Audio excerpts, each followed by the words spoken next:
What's going on, guys? The Brack Attack here, and this is part 2 of Let's Play Pokemon Emerald. Last part we went through the traditional introduction to a Pokemon game. We got our first Pokemon, we saved Professor Birch, and we beat May in a battle, and now my mum stops us from walking away. So yeah, I did introduce myself to Professor Birch. I also saved his life, apparently, from a Zigzagoon. And so she kindly gives us the running shoes. Quite possibly, I'm going to go out on a limb and say this here, the best introduction to the Pokemon series ever. I cannot express in words how annoying walking around in the older games was. Because this, it was probably at a slower pace than this as well, but you were doing this for, well, we'll use this as an example. If you were playing Crystal, it was Johto and Kanto. You were walking all the way around it like that. But now we get to run like this with a pretty funny running animation as well, and we get a random encounter here, with Poochyenas. You're going to be seeing a lot of those if you're in this Let's Play. I think I've actually used a Poochyenna, well, a Mightyena in a playthrough. I don't mind Mightyena, it's pretty cool looking. I basically pick my Pokemon on how cool I think they look. Well, and when I've picked Trapinch for this Let's Play, it's also how weird the evolution is. It goes from like a turtle type thing to a little fly type thing to a huge dragon. And this guy, well, before I probably should have seen it, he was standing over here sketching Pokemon footprints, but they were actually his own. So he's moved away now and let us go through. And is this guy a trainer? No, he is not, but he says he's going to catch a whole bunch of Pokemon. This is our first trainer. And I've actually seen a pretty funny gif of this. It says, instead of saying if you have Pokemon with you, then you're an official Pokemon trainer, it says if you have, and the overworld sprites are Pokemon, and it says if you have humans with you, then you are an official human trainer. You can't say no to my challenge. And it goes into this, and it has a Kecleon as the enemy, and you're a Pikachu, and the Kecleon sends out, instead of Poochyenna, sends out May, and you send out the main boy character, Brendan. And they use various types of moves. I can't remember what they're specifically called, but I know at one stage May uses ball kick or something. It kicks Brendan in the balls. It's a pretty funny gif. I'd give props to whoever made it, because they've obviously had to ROM hack to get it. And as you can see, it's an easy battle.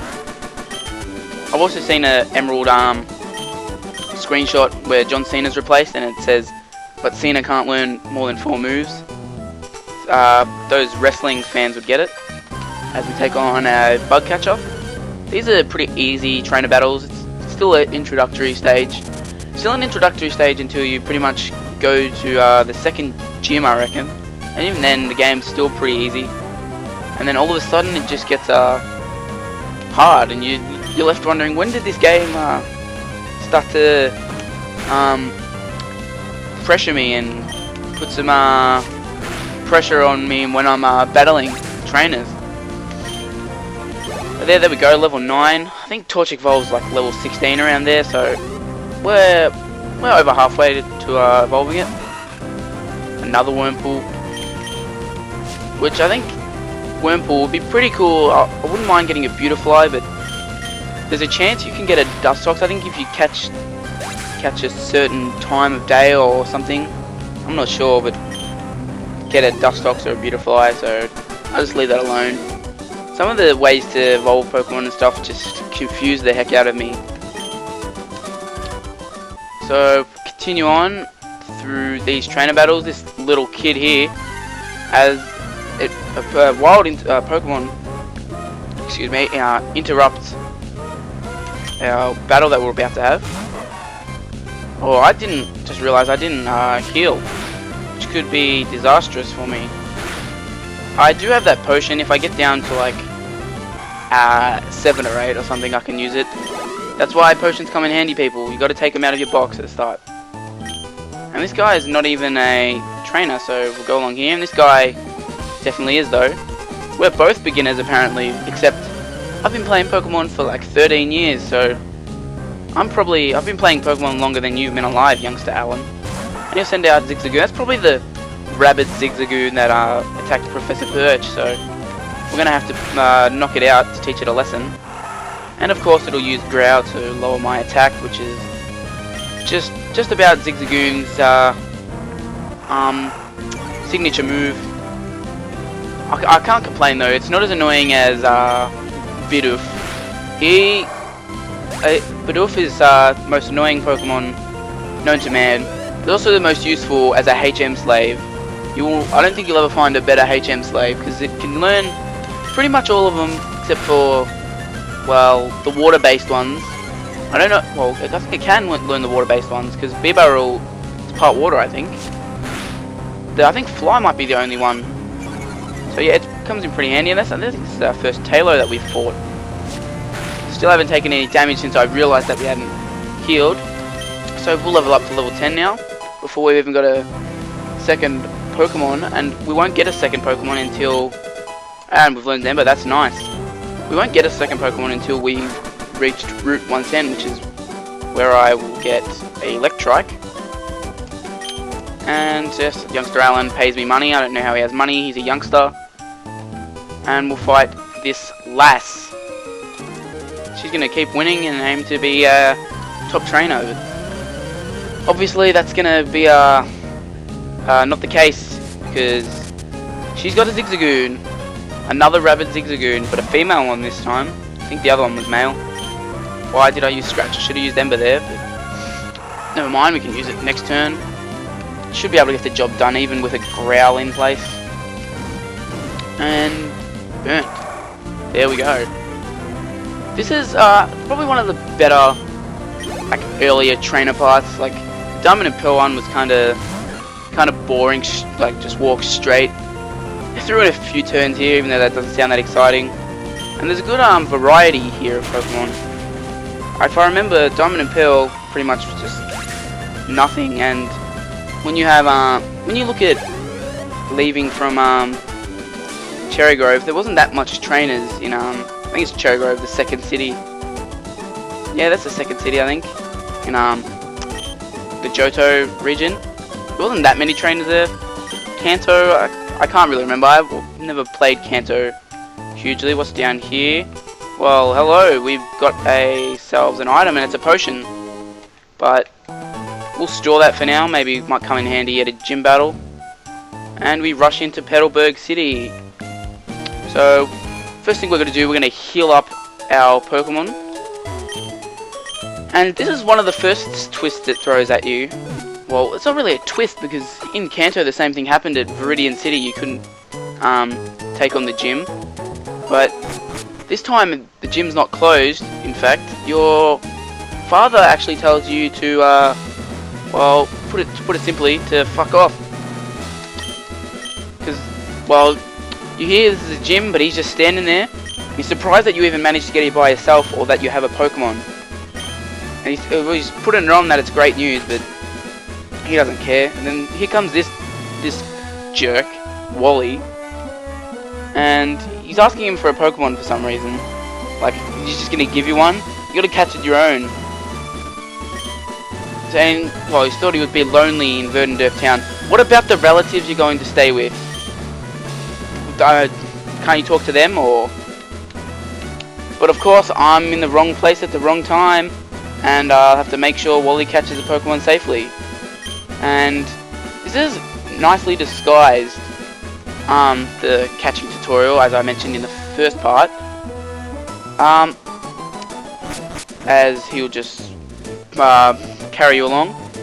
Instead of in the Kanto games, the old man teaching you to catch Pokemon, and Johto, I think it was some random boy. Oh, now he's telling me what that wild Pokemon hide in grass. I've never heard that before. And in Diamond and Pearl, I think Dawn teaches you, and Black and White, I think Bianca, I think that's the girl's name. I think she teaches you. But this one, I think they got it right. It's more entertaining than just, hey, come over here, you're a noob, I'll teach you how to catch a Pokemon. which is kinda annoying, because you have to watch through all this to just pretty much for nothing. At least this, it well, without trying to spoil it, it does lead on to other minor stories, I guess, or side stories. That's what it's called. Leads on to a side story with Wally. So he catches a Ralts somehow with half his HP still there, no status ailments, and yeah, he catches a Ralts, which is rare. And so he'll celebrate, and we'll go back to the gym. So he'll thank you, and he'll go away. And this is where he tells you to piss off. Look at this. Head for Rustboro beyond this town. There you should be able to challenge the gym leader Roxanne. Why can't I challenge you? But then again, I probably wouldn't want to challenge him. You have to become stronger. He's telling me to piss off. But yes, you do need to become stronger. He's very annoying. He's a very annoying gym leader with his, I think he has slackings, that's what he has, and vigorous. So, I've lost my train of thought. I have a habit of doing that in my Let's Plays. So let's have a talk to this. Norman became our town's new gym leader, really. Oh, one thing I've always wanted to know is, where did my family come from in this game? Norman, where did he used to be a gym leader at? Maybe it's maybe that could be answered with a future generation of games, maybe Gen 6, and we maybe see Norman there or something. This guy's got nothing useful to say. We can see our reflection. I think that was a new thing they added here, which is kind of a nice touch you don't really realise, but they didn't really need to have to just announce it like that. And we just talk to all these useless NPCs. So we'll travel on up to Wally's house with the sign that clearly demonstrates that it's Wally's house, not his parents. And they're going to thank you for helping him, because Wally is apparently frail and sickly. So they've sent him to Verdendorf town because the air will apparently cure him of whatever problems he has. So they'll just thank you, and I had to click on her again. So, well, we're about to travel out of here, and here comes this stalker who will follow you around for most of the game. He just assumes that I'm a Pokemon trainer, and then he assumes that I'm a rookie trainer because my clothes aren't dirty. Maybe I'll wash them. And apparently he's roaming the land for Pokemon trainers, and he calls me a noob pretty much, but he is gonna follow me for the whole game. He is new, I believe, to Emerald, Ruby. Oh, he's new to Emerald. He wasn't in Ruby and Sapphire, I believe. She's not a trainer. Well, don't stand on the beach. I'm looking for trainers. There we go. We've got a trainer battle here. But yeah, he follows you around. He's got to do with the Battle Frontier. His name's Scott, which kind of spoils for later on when he reveals it. But it's not like it's really important. He I think he's one of the few people characters that are introduced in third parts. I don't think, did Crystal have anyone added in? I think it was maybe that guy that liked Suicune. In this they have Scott, and I know in Platinum they added in Looker and Charon, I think it was, or Karen, or it was the one of the scientists for Team Galactic. So Seedot, just remember that. Seedot's not a water type, is it? Evidently not. It's a grass type.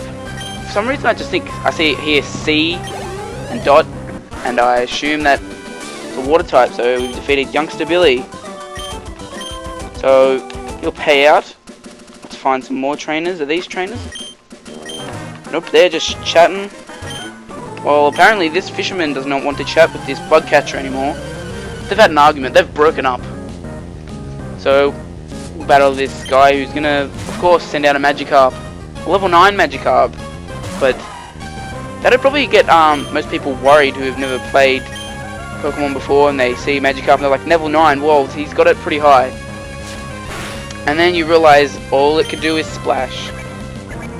Which is kind of cool that they added in a Pokemon that's so useless, but then there's like a pretty cool evolution of it that you want to get. So you have to really try and work well with the Magikarp. But I think Feebas is much cooler, just for the fact that you can't just raise it, so you can't just feed it rare candies or put it in the daycare to level it up. You have to max out its beauty, where Magikarp, it doesn't really care and you just have to level it up. So we're at 15 minutes, but I want to get into the woods, if that's possible. Which, this is here, Mr. Briney's house. He'll come in handy a bit later. She's not a trainer. And up here is a lass who pays pretty well. We've been fated to meet, and she's gonna ask me for a battle. And this is really good when you get, is it the Verse Seeker, or you can rebattle her. She gives out a lot of money. It's like I think it's the rich couple that's in Diamond, Pearl and Platinum near Sunny Shore, and they give out a heap of money. So if you need some extra dollars in your bank, you can go to them. But she gives out quite a bit. I think she gives out more when you verse her again. So, is she one Pokemon or two? She's only one, and she gives out a lot of money. I don't think she's required to give out this much money. But it's 1,400. That's much more than what we've been getting. We got like 12 before from the youngster. So we've headed into Petalburg Woods. What did I say? Did I say Viridian Forest or something before? I don't know, but we read this sign, trainer tips. It's going to tell you that we get experience points, but we obviously already know that we get experience points. And that's all for this part. We'll tackle Verdanturf Woods, is it? Oh god, I've already forgot. Petalburg Woods, not Verdanturf. Thanks for watching. If you liked it, subscribe, comment, rate. But until next time, catch you all later.